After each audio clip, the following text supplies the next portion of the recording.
Good day, my beloved finance-loving hamsters. We all know about banks, right? They've long been a part of our lives. We store our money there. They lend us funds and finance the projects we propose. But it turns out they're not just helpers. They can also drive us into real bankruptcy. Today, I've picked out a video on banks and bankruptcy to help you avoid such unfortunate scenarios. So, without further ado, let's dive in. What was the most amount of money that you made in a single year? $600 million. $600 million. And what happened that year that you did $600 Sold a million? business. You sold a business. How much did you sell the company for? $600 million. Have you ever been broke before? Oh yeah. I went broke because the state of Texas, who I had a contract with, refused to pay me and filed a sovereign immunity against me and stole $30 million of my money. Would never do business with the state of Texas again. If you're an attorney, you know about this. But let's say you're in a negotiation, you're at the table with that person, and it's not going your way. What's your best sales and negotiation advice for anybody in business? I'm going to answer the question like I would handle it. If I had a client, I was trying to get him as a customer, and it was very difficult, I'd get him walk away. I would fire that customer. What are you doing out here in Las Vegas? I'm at the Co-Create conference. What's a lesson about money that banks don't want people to know? That they're stealing from you every day. What do you mean by that? Oh my God. Every time they take money from you, they borrow money from the feds at zero. They sell it to you at 10%. Then they tell you you're not qualified because you don't make enough money. You can tell he really knows his stuff. And believe me, you don't need to be doing business with entire American states or making millions from business sales to get burned by the banking system. Not convinced? Then listen to this guy who simply took out a loan to buy a car. You're broke, man. $800. Sure. Yeah, no, it's ridiculous. And I realized, watching your show, and then I started paying off my credit card.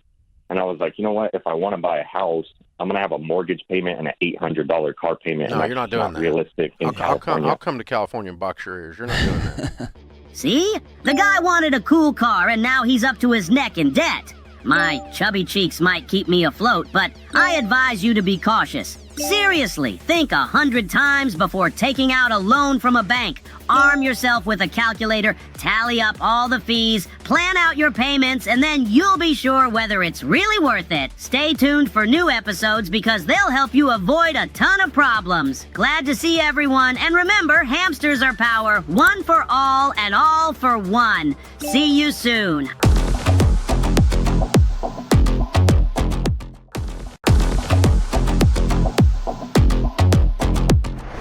Greetings, my dear profit-hunting hamsters. We all want to manage our finances wisely and learn how to accumulate wealth. The internet is full of techniques and advice on this topic. But today, I've decided to show you a video where a renowned entrepreneur discusses the 3 main steps to successfully increase your profits. Let's listen and analyze each step together. Baby step 1 is $1,000 saved. Well, the first step might seem very simple, but it's not. Personally, I found it very hard to save up my first stash of nuts. I kept eating them in the process, but enough about me. Let's continue. 2 is pay off all your debts except your home using the debt snowball where you list your debts, smallest to largest, and pay them off in that order with great focused intensity. Once you're out of debt, then you go accept your home, then you go back to the $1,000 account in baby step 3.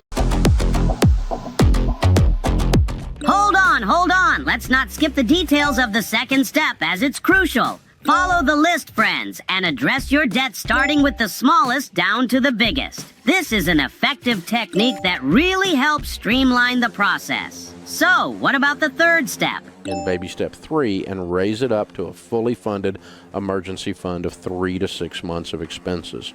You need to run like your hair's on fire until you get those 3 steps done. It seems he had to run with his hair on fire for a long time, considering he's bald. But seriously, these are very useful and important steps, especially the third one. A financial safety cushion can really bail you out in an unexpected situation, friends. I hope you've all taken this to heart, but if not, rewind and watch the video again. Don't miss new episodes because I select only the most useful content for you. Remember, friends, hamsters are power. One for all and all for one. See you next time.